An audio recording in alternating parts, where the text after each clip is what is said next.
I owed you a lookbook video, and you know what? Here it is. I feel like I'm chosen, I'm covered in gold. Welcome back, friends, to another edition of Fauntleroy's Finest, and today we're going to take a look at the Supreme Lookbook for Fall/Winter 21. I know I'm a little late on this. When I was going to do the original lookbook video, they had already released the week 1 items, so I just did the week 1 list, and obviously that was a good choice because that video has done really well. Today I'm going to go through this lookbook, and I am going to let you know what I think the top 5 items are in every category. But before I get into it, yes, I owe you a Supreme Fishbowl giveaway. Here's the thing, I'm going home tomorrow. I want to make the giveaway video in my house so I can show you guys what I'm giving away. Look for that video to come out Thursday or Friday. My house is going to be extremely busy this week. There are going to be tons of people in my home. I will have to hide away in the garage to probably make the video, but by God, I will get you your giveaway video. I promise to do whatever I can to deliver.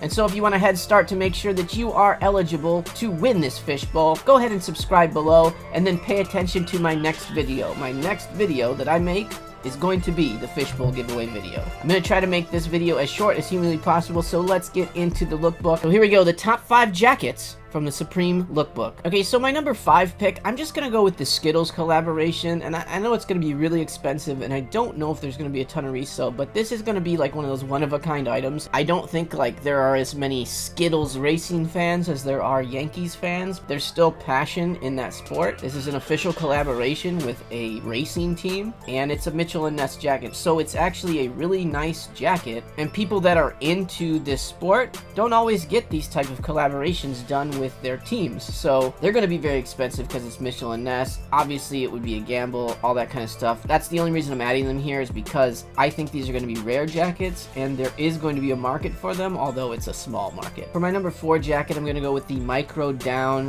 half zip pullover jacket. It's basically a box logo at the end of the day, and these jackets actually perform pretty well, so if you can get big sizes and good colors, and in this one obviously black is always safe, but they do have a pink one which would probably do well in small sizes, but at the end of the day these will probably do pretty decent in larger sizes regardless of the color. If your intention is to buy this to sell it, always go with the black size because that is the safest. I think right now my number 3, and again, my opinion is going to change drastically throughout the season, but right now I think my number 3 jacket is going to be the Christopher Wool Supreme Denim Jacket, and specifically this red patterned one. I've seen it on a few different things. Probably the best item for this pattern would be a rayon shirt, and I don't know if they're making one or not. I do think this is a neat jacket, it looks cool, but again, I'm not 100% sure if this would have any resale or not. I just personally think this is kind of a cool jacket. My number 2 item in the jackets category is the Celtic Knot Reversible Windstopper Fleece Hooded Jacket. I think this is one of the better fleeces that I've seen in a long time. All of the colorways are really good. I'm a big fan of the gray maroon one for sure. It's one of the few items I've seen from Supreme that I actually enjoy every single colorway. Probably black is the least favorite of these. I mean, I'm not probably rocking the watermelon colorway, but it doesn't look bad, and I'm a real big fan of the maroon gray one. I think that is going to go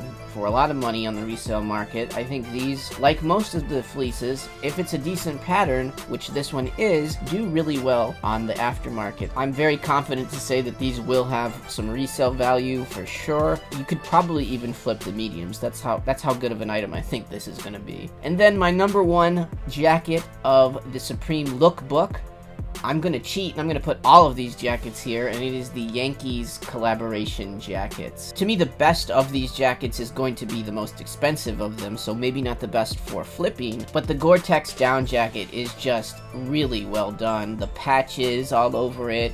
It's not super in your face Supreme stuff either. They've kind of just added that little box logo on the side as a little accoutrement to the whole thing, which makes me like this as one of the better MLB collabs that I've seen from Supreme, not just Yankees Supreme. And obviously the traditional navy color is going to be the one that everyone would like more than the other ones. This jacket here will go for a lot of money down the road, but it's going to be very expensive too. And then the next one, the Supreme Denim Yankees jacket, I think this one will have a pretty good resale value. This is an everyday wearable jacket. I think the return on investment is going to be much higher on this particular jacket. That being said, I believe that this particular track jacket, this colorway, the one with the blue, gray, and red, that's going to be where all the money is. I mean, this thing is going to go to the moon. This is, again, another everyday wearable jacket. It's a tracksuit, so the price point is easily under $200. When you go to the baseball games, you want to have drip on, and you need to have team drip. You're double dipping here, and I just think all the Yankees things are going to do huge numbers this year. This jacket might be the pinnacle of all of it, to be honest with you, as far as profit goes. Alright, decent jackets, so let's take a look at the shirts. There's basically only two shirts that really only stick out to me at all in the lookbook, and the first one I really like is this hooded flannel zip-up shirt. I don't think that there's a lot of resell in it, but I think it's a good shirt. And then again, I'm going to talk about this Christopher Wool shirt, and that's on a button-up cotton shirt, so it's not rayon, but same sort of deal, basically. I do like the design better on a shirt like this than on the jacket, but the denim jacket was still really neat as well. And then, you know, the monogram denim shirt isn't awful, but we've seen it a million times, right? So, I don't know. I've just never been a huge fan of the shirts. Doesn't look like I'm going to be a big fan this year. Oh, and there's the Gone shirt, but again, I'm not a big fan of that particular pattern, but it is on a corduroy shirt, and it's embroidered. I don't even know what this design is. Like, this lady's, like, shitting out her own face or something. Alright, so looking at the stuff that is left in tops and sweaters, obviously we had that cow print cardigan came out week 1, and that thing did alright. Always bet on cardigans, I guess. So you know what? I'm gonna go number 5 with this waffle knit cardigan. It isn't the prettiest thing I've ever seen in the world, but I'm sure it's very nice, and there probably won't be that many of them. I don't think it'll flip very well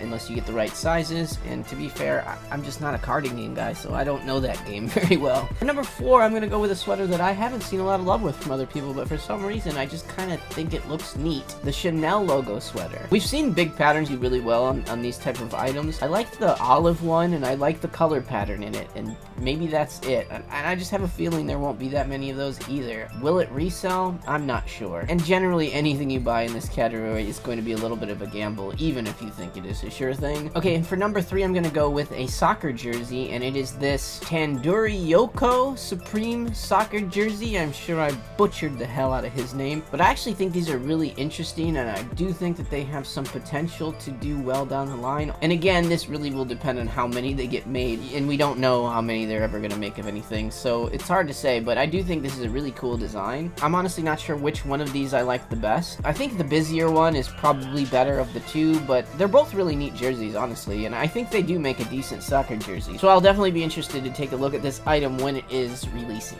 So for my number 2 top or sweater, I'm going to go with a sweater, and it's going to be this Melange rib knit sweater. I just think it's a really nice looking sweater. It has the small little box logo, it's kind of subtle, and I believe this is an extremely wearable piece, and all the colorways are really nice and solid. I don't think you can go wrong with this one, and in good sizes, it should probably do well. A lot of these things are going to take some time to appreciate, but luckily for you, we are approaching winter, so if you pick up the right ones, you're going to do really well during the fall-winter season. So for me, the number 1 item for tops and sweaters in this lookbook is the Don's name tag short sleeve top. I think it's a great shirt. I wish they would have put it on a regular t-shirt, to be honest with you, because this is going to be premium price. It's just a really simple, nice Supreme shirt. I wish and hope that they put this on a tee. I doubt that they will since it's on a premium shirt, but again, I think this is a great shirt, and this one should have some decent value on the resale market as well. Alright, here are your sweatshirts. I'm going to have to pick my top 5. Obviously, I'm not picking anything from week 1. Number 5 for me is going to be the Windstopper zip-up hooded sweatshirt. Last season or season before, they did some zip-up hooded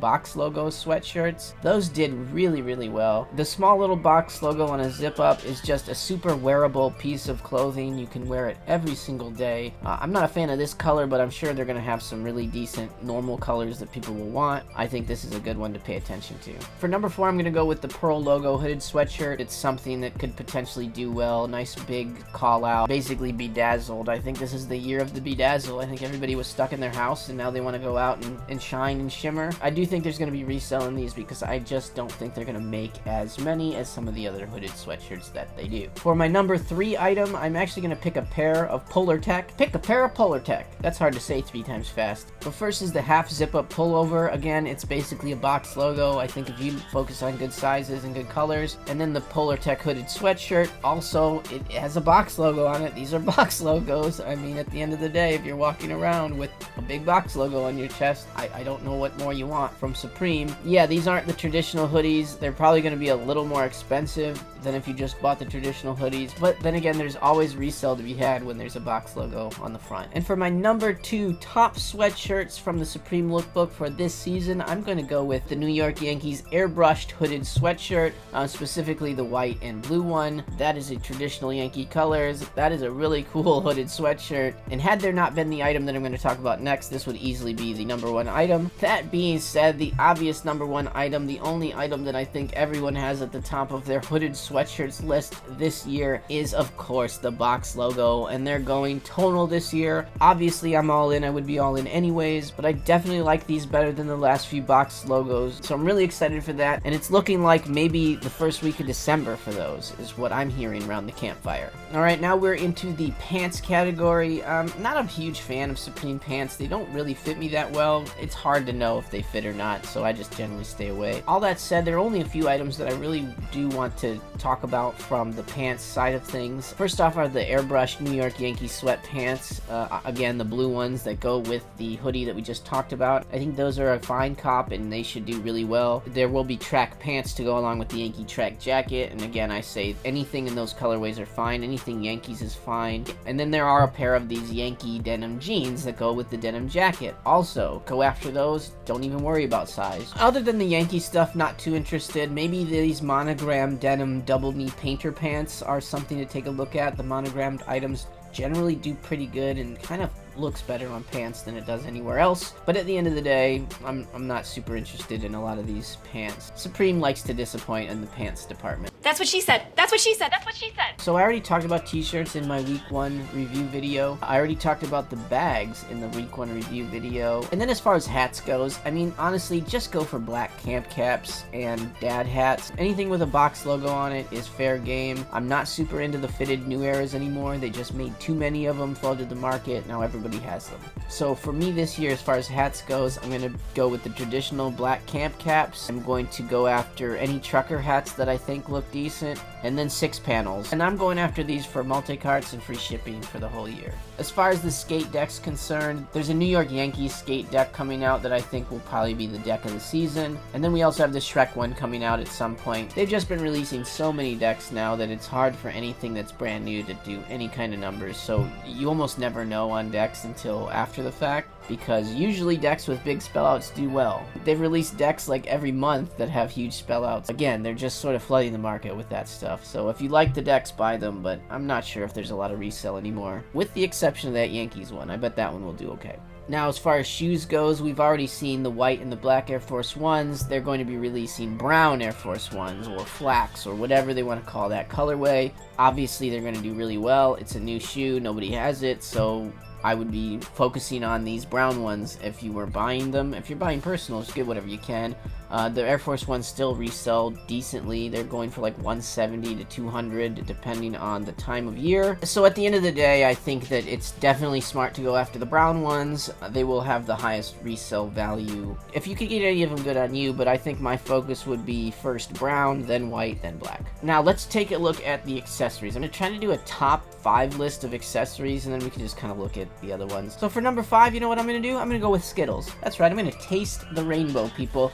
I'm obviously going to have to get at least 1 pack to display on my little shelf of nonsense. There's 2 different flavors for these Skittles. You got the wild berry, and you got the original. You know, I have one grievance with Skittles, that they took out the lime flavor and they replaced it with apple. I think they've destroyed the flavor palette of Skittles by taking lime out and replacing it with apple. Apple is not a citrus fruit. Doesn't belong in Skittles. Let's get it the fuck out of there. Bring lime back. Bring lime back. Bring lime back. For my number 4 pick, since we already had the pink Hanes stuff come out, I'm going to pick the thermal skeletons items. These will resell, no doubt about it. One of the lowest price points you can get. Obviously, you're not going to make hundreds of dollars on these, but for the $20 or whatever that you spend on them, you're going to make back a lot more than what you put into it. So that's why I'm going to throw these on this list. Number 3 is more just because, I mean, this is such an audacious item to even have on the list. I'm going with those Dub spinner rims. Now, these things are going to be so effing expensive, it's not even going to be funny. They're probably going to end up being like a friends and family type of thing, or in-store only type of thing, because they're going to be huge and expensive. Will they resell? It doesn't matter, because nobody here is gonna get those. Number 2 item, I am going to go back to another obnoxiously huge item, and it is this ping pong table. Now, honestly, of the big items, I think this would be the big item that can actually make money in the future.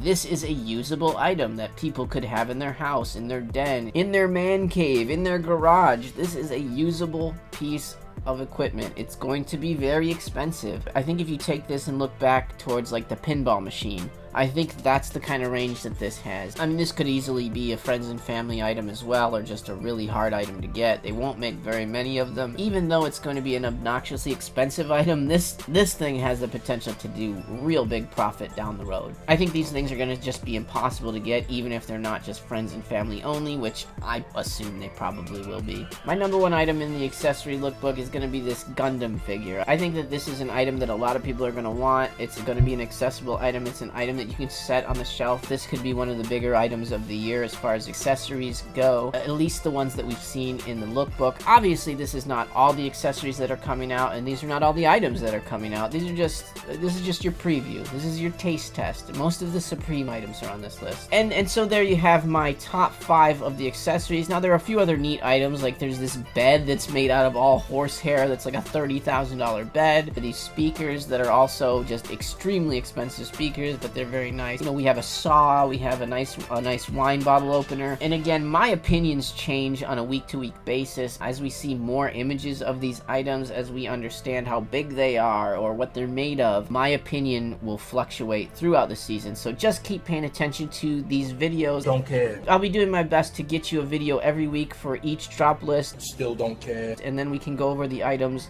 on an individual basis there. I don't care. So that being said, thank you so much for watching this lookbook video. I hope it wasn't too long. I hope I didn't bore you. And make sure that you pay attention, because my next video is going to be the fishbowl giveaway video. So I hope you guys have a great rest of your day, and I will see you next video. Flex up, stretch out, big bands, whoa, whoa. Flex up, stretch out, big bands, whoa, whoa, whoa. Flex up.